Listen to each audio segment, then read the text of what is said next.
नमस्कार दोस्तों, स्वागत है आप सभी का आपके अपने YouTube चैनल आर के सागर यूनिक स्टडी में। तो दोस्तों, आज की क्लास में हम पढ़ेंगे हिंदी व्याकरण। जी हाँ, जो हिंदी व्याकरण का पहला ही चैप्टर है भाषा, आज मैं आपको इसी को पढ़ाऊंगा।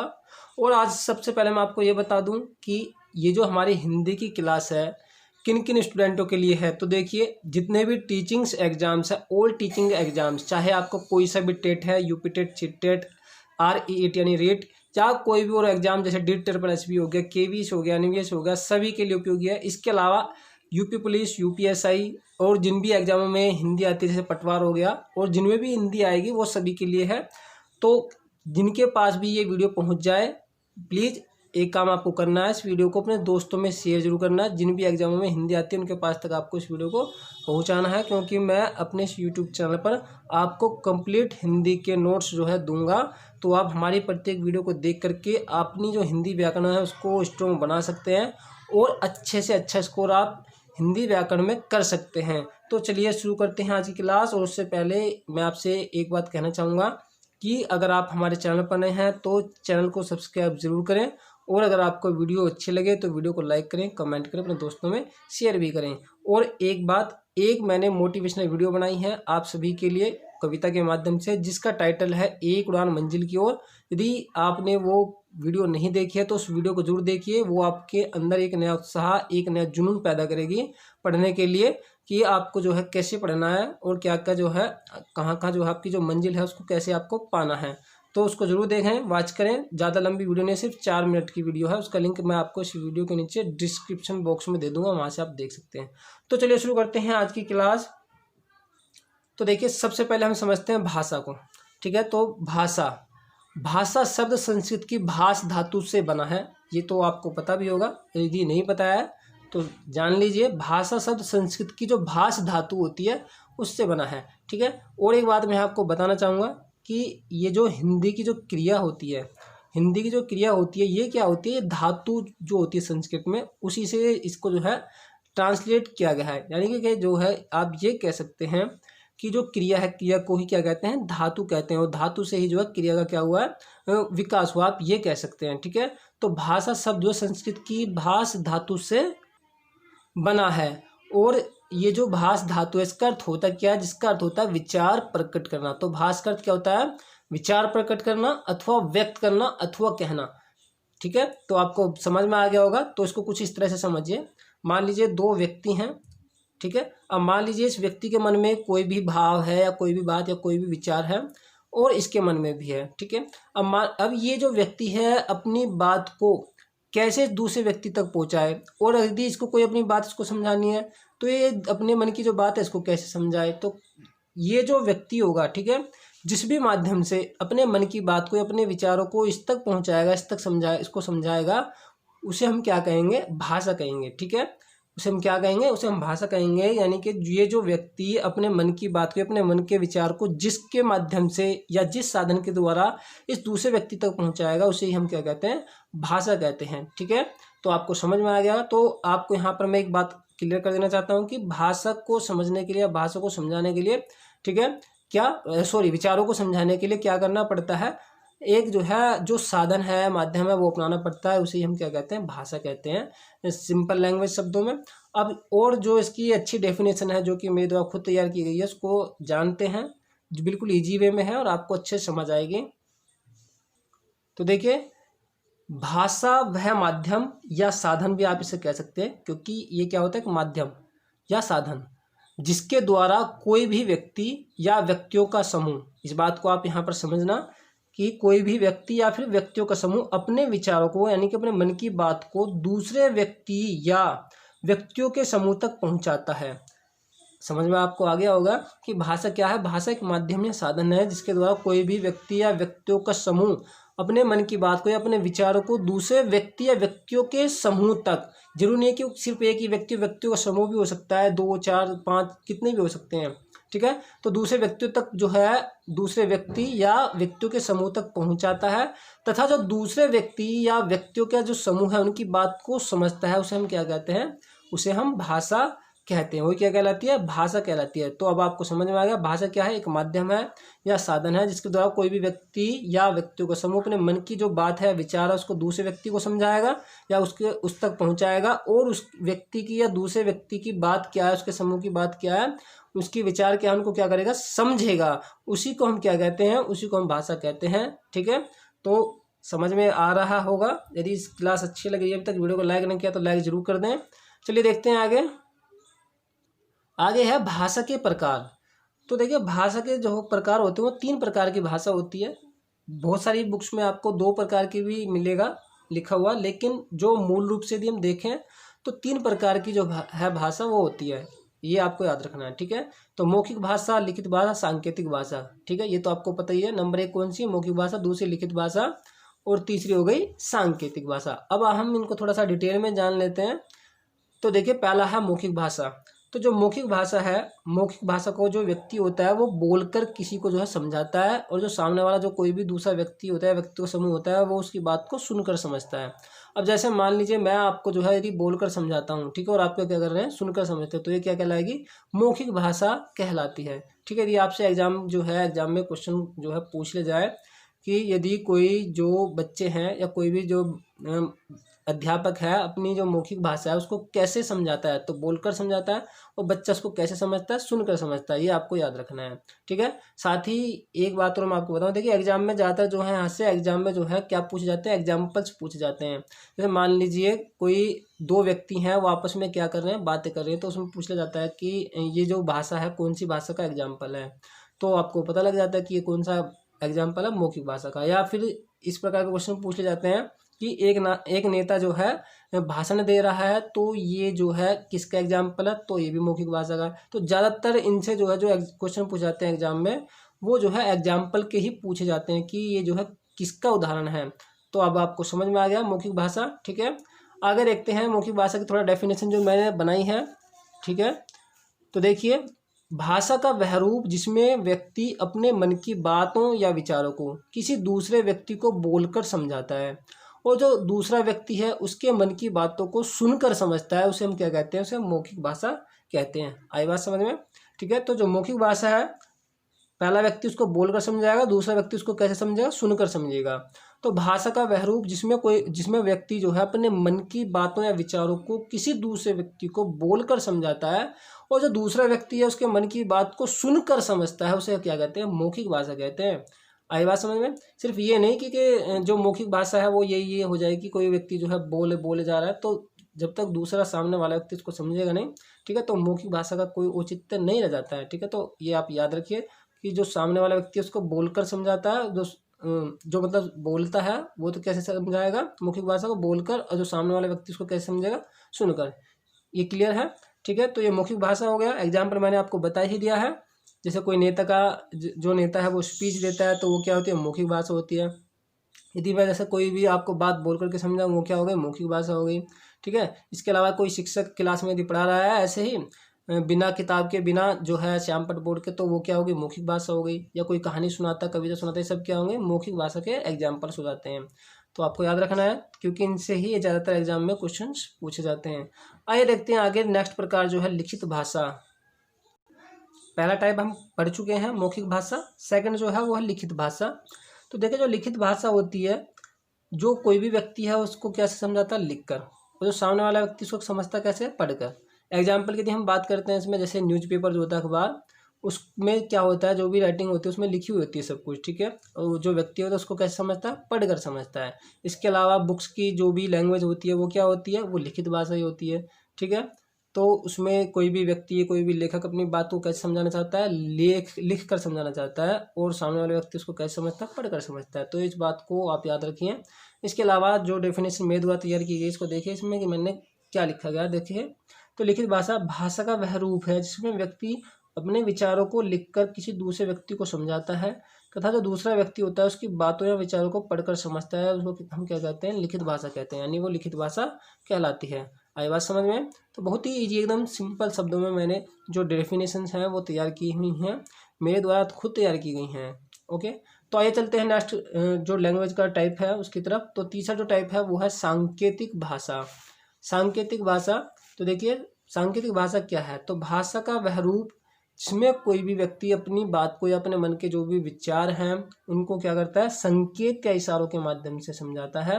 तो इसे हम क्या कहते हैं, इसे सांकेतिक भाषा कहते हैं। अब देखिए समझिए, यदि हम अपने होठों पर, एग्जाम्पल के माध्यम से मैं इसको समझा रहा हूँ कि यदि हम अपने होठों पर उंगली रखें तो इसका अभिप्राय है कि शांत हो जाइए। क्या अभिप्राय है? शांत हो जाइए। ठीक है, तो जो सामने वाला व्यक्ति है हमें देखता है और हम जो है सिर्फ अपने होठों पर उंगली रख लेते हैं तो वो समझ जाता है कि ये कह रहा है कि चुप हो जाइए, शांत हो जाइए, शोर मत मचाइए।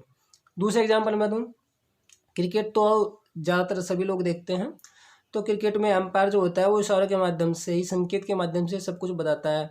जैसे उसने यदि उंगली खड़ी कर दी तो इसका मतलब हो गया क्या है, व्यक्ति आउट है। इसके अलावा नो बॉल का इशारा, चौके का और सिक्सर का, सबके वो क्या करता है, इशारे करता है। वो बोल कर नहीं बताता कि आपने सिक्स लगाया है या आप आउट हो गए हैं। ठीक है, कुछ भी जो है बोल कर नहीं बताता, सिर्फ कैसे बताता है, संकेत के माध्यम से बताता है, इशारे करके बताता है। ठीक है, तो ये भी एक जो है क्या है, जो भाषा है उसका बहुत ही महत्वपूर्ण रूप होता है, सांकेतिक भाषा। तो इसको नेग्लेक्ट नहीं किया जा सकता। तो अब आपको समझ आ गया होगा। आइए देखते हैं आगे नेक्स्ट टॉपिक, इसमें भाषा की विशेषताएं। तो भाषा की विशेषताएं क्या है, इनको समझते हैं। तो देखिए इसमें पहला है कि भाषा एक अर्जित संपत्ति होती है जिसका अर्जन एक पीढ़ी से दूसरी पीढ़ी तक होता है। आई बात समझ में? तो भाषा क्या होती है? भाषा एक अर्जित संपत्ति होती है। ये आपसे एग्जाम में पूछ लिया जाए कि भाषा कैसी संपत्ति है, तो भाषा एक अर्जित संपत्ति होती है और उसका स्थानांतरण कैसे होता है, एक पीढ़ी से दूसरी पीढ़ी में। जैसे यदि आपने भी भाषा अर्जित की है, जो भी आपने भाषा जो आपको आती है वो भी आपने अपनी पीढ़ी से, अपने पूर्वजों से प्राप्त की होगी। जैसे अपने माता पिता से, अपने बड़े भाई बहनों से, दादा दादी से, उन्हीं से आप जो है उसका क्या करते हैं, अर्जन करते हैं। तो इस प्रकार से जो भाषा होती है वो क्या होती है, वो एक अर्जित संपत्ति होती है। दूसरा टॉपिक इसमें जो है वो ये है, दूसरा जो इसकी विशेषता है कि भाषा का अर्जन अनुकरण यानी फॉलो के माध्यम से होता है। तो यदि आपसे पूछा जाए कि जो एक बच्चा होता है या कोई भी व्यक्ति होता है उसके अंदर जो भाषा का अर्जन है वो कैसे होता है, तो अनुकरण के माध्यम से होता है, फॉलो करके। अनुकरण का अर्थ होता है कॉपी करके, नकल करके। जैसे जो कोई छोटा बच्चा होता है आप उसको जैसा सिखाएंगे वो ऐसा ही सीखता है। जैसे मान लीजिए यदि जो कोई छोटा बच्चा है उसको आप सिखा रहे हैं कि बोलिए बेटा पापा या चाचा, कोई मतलब आप शब्द उसको सिखाते हैं तो बच्चा क्या करता है, उसका अनुकरण करता है, उसी की नकल करता है, उसी के साथ में जो क्या करता है, बोलता है। ठीक है, तो भाषा का अर्जन कैसे होता है, अनुकरण के माध्यम से होता है। ठीक है, क्योंकि बच्चे को तो कुछ उस समय पता ही नहीं होता है कि हम मुझे क्या करना है उसके अंदर। बस हाँ, एक बात ये आपको याद रखनी है कि बच्चे के अंदर जो भाषा है, भाषा अर्जित करने की जो क्षमता होती है वो जन्मजात होती है, ये आपको याद रखना है। यदि आपसे पूछा जाए कभी एग्जाम में कि जो बच्चा होता है, बच्चे के अंदर जो भाषा अर्जित करने की क्षमता वो कैसे होती है, कैसी होती है, तो वो जन्मजात होती है। यानी कि जन्म से ही जो बच्चा है वो भाषा अर्जित करने की क्षमता के साथ में क्या होता है, पैदा होता है। ऐसा जो है चोम्स्की मानते थे कि जो बच्चे होते हैं, बच्चे क्या करते हैं कि बच्चे जो होते हैं वो जो है भाषा अर्जन करने की क्षमता के साथ में ही पैदा होते हैं। तो ये आप याद रखना है इस बात को। आगे देखिए, तीसरा पॉइंट है कि भाषा का रूप निरंतर परिवर्तित होता रहता है। अर्थात इसका मतलब क्या है, भाषा का जो रूप है वो निरंतर परिवर्तित कैसे होता है। देखिए, जैसे भाषा में कोई भी बीच बीच में कुछ ना कुछ जो है नियम आते रहते हैं। ऐसा नहीं है कि जो आज से जो है 1000-1500 साल पहले जो भाषा बोली जाती थी क्या अभी भी वही भाषा बोली जाती है, तो कुछ ना कुछ मतलब चेंज उसमें होते हैं, परिवर्तन उसमें होता है।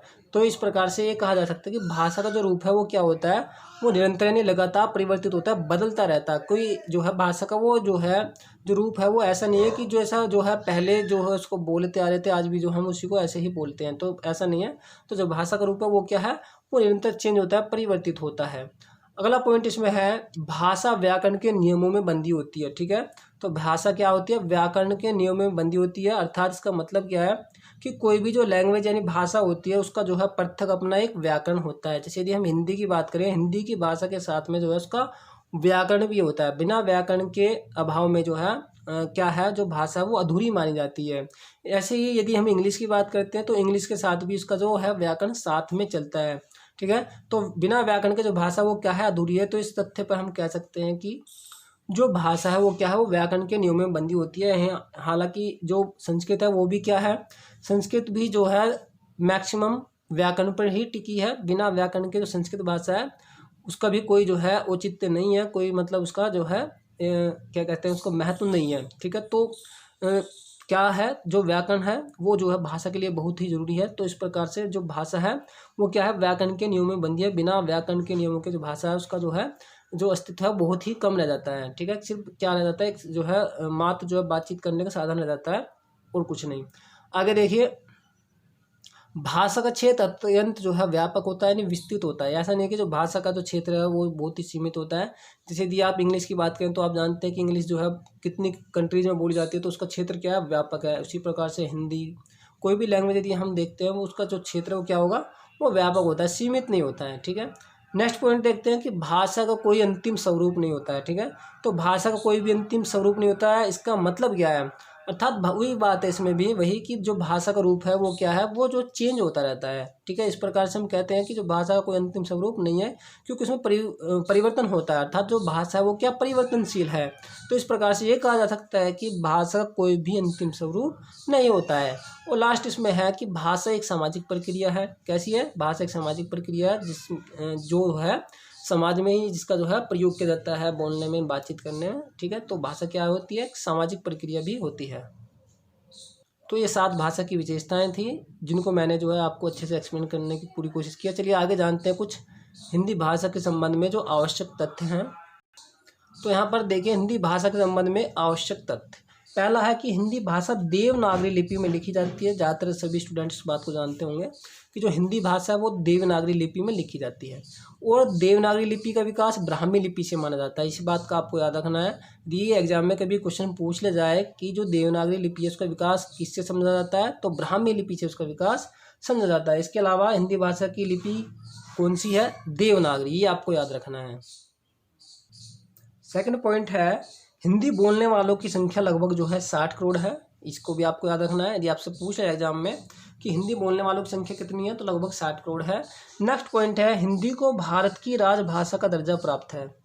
तो राजभाषा का मतलब होता है जो भी सरकारी कामकाज होते हैं उसकी जो भाषा है वो क्या है, वो हिंदी है। उसको हम क्या कहते हैं, उसको राजभाषा कहते हैं। ठीक है, राजभाषा का मतलब क्या होता है, जो भी सरकारी कामकाज की जो भाषा होती है उससे राजभाषा कहा जाता है। इसके अलावा मैं आपको डिटेल में जो है नेक्स्ट वीडियो में पढ़ाऊंगा भी राजभाषा के विषय में, राजभाषा क्या है, राष्ट्रभाषा क्या है। इसके अलावा जो भाषा बोलियां हैं और भाषा हैं वो कितनी हैं, सबको डिटेल में बताऊंगा। कहाँ पर कौन सी भाषा बोली जाती है उसको मैं नेक्स्ट वीडियो में लेकर आऊँगा। फिलहाल इसको देखिए, तो हिंदी को भारत की राजभाषा का दर्जा प्राप्त है और हिंदी भाषा को भारतीय संविधान में भाग 17 के अध्याय 1 की अनुच्छेद 343(1), इस बात को आपको याद रखना है। किसमें, भाग 17 के अध्याय 1 की अनुच्छेद कौन सा, 343(1), ये आपको याद रखना है, क्योंकि ऐसे एग्जाम में जो है बहुत बार क्वेश्चन पूछा जाता है। ठीक है, तो हिंदी को किसमें, भारतीय संविधान में भाग 17 के अध्याय 1 के अनुच्छेद के 343(1) के अनुसार भारत संघ की राजभाषा घोषित किया गया है। राजभाषा आपको समझ में आ गया, मैंने आपको वैसे बता ही दिया है जितना जरूरी है। राजभाषा क्या होती है, घरेलू जो सरकारी कामकाज की जो भाषा होती है उसे हम क्या कहते हैं, उसे हम जो है राजभाषा कहते हैं। ठीक है, और वो क्या है, वो हिंदी है। ठीक है, तो किसमें प्राप्त है इसको राजभाषा का दर्जा, वो जो प्राप्त है भारतीय संविधान के अनुच्छेद 343(1) में। ये आपको याद रखना है, कौन सा अनुच्छेद है, 343(1) में। ठीक है, और यदि भाग पूछ ले आपसे 17 है, अध्याय कौन सा, 1। ज़्यादातर तो ऐसे अनुच्छेद से क्वेश्चन पूछे जाते हैं, अनुच्छेद 343(1) में। पिछली बार सीटेट एग्जाम में संस्कृत जो पैडागोजी है वहाँ से इसमें क्वेश्चन पूछा भी गया है। तो ये आपका पॉइंट क्लियर हो गया होगा। नेक्स्ट पॉइंट देखिए, नेक्स्ट पॉइंट है कि हिंदी भाषा का उद्भव जो है वो 1000 ईसा से माना जाता है, ईस्वी से। ये भी आपको याद रखना है। तो हिंदी भाषा का उद्भव कब से माना जाता है, 1000 ईस्वी से। नेक्स्ट पॉइंट है, विश्व में बोले जाने वाली भाषाओं में हिंदी जो है वो तीसरे स्थान पर है। कौन से स्थान पर, तीसरे पर है, ये आपको याद रखना है। और जो चीनी है, चीनी प्रथम स्थान पर है, ये आपको याद रखना है। यहाँ पर बहुत सारे स्टूडेंट जो है एग्जाम में क्वेश्चन पूछा जाता है गलत करके आते हैं, इंग्लिश को प्रथम स्थान पर लगाते हैं, जबकि जो चीनी है वो प्रथम स्थान पर है। चीनी प्रथम स्थान पर है और जो अंग्रेजी है वो दूसरे स्थान पर बोली जाने वाली भाषा है। ठीक है, और चीनी भाषा को नेक्स्ट पॉइंट में कहा गया कि चीनी भाषा को 116 करोड़ लोग बोलते हैं। और नेक्स्ट पॉइंट जो है, जो कि अंतिम है, कि हिंदी भाषा के अंतर्गत 5 उपभाषाएं और 18 बोलियां आती है। ये भी आपको याद रखना है। कौन कौन सी 5 उपभाषाएं हैं, कौन कौन सी बोलियां हैं, कौन कौन से क्षेत्र में कौन सी बोली जाती है, ये मैं जो है आपको बताऊंगा नेक्स्ट क्लास में, नेक्स्ट वीडियो में। और इसके अलावा मैं ये भी बताऊंगा आपको कि जो भाषा है, बोली है, उसमें क्या अंतर है, राजभाषा और राष्ट्रभाषा में क्या अंतर, सब कुछ बताऊंगा। क्योंकि सभी जो स्टूडेंट हैं उनको कन्फ्यूजन होता है कि पता नहीं ये है क्या चीज़ें। तो सारे मैं आपके कन्फ्यूजन जितने भी हैं उनको दूर करूंगा। बस आपको करना क्या है, हमारे चैनल को सब्सक्राइब करना है। वीडियो अगर अच्छी लगे तो लाइक ज़रूर करें, अपने दोस्तों में शेयर जरूर करें। जिनके भी एग्जामों में हिंदी आती है उनके पास तक वीडियो को जरूर शेयर करें। तो दोस्तों मैं आपको मिलूंगा ऐसे ही एक और नई क्लास में। तब तक के लिए नमस्कार, जय हिंद, जय भारत। भारत सुरक्षित रहिए और अपना ख्याल रखिए। जय हिंद, वंदे मातरम।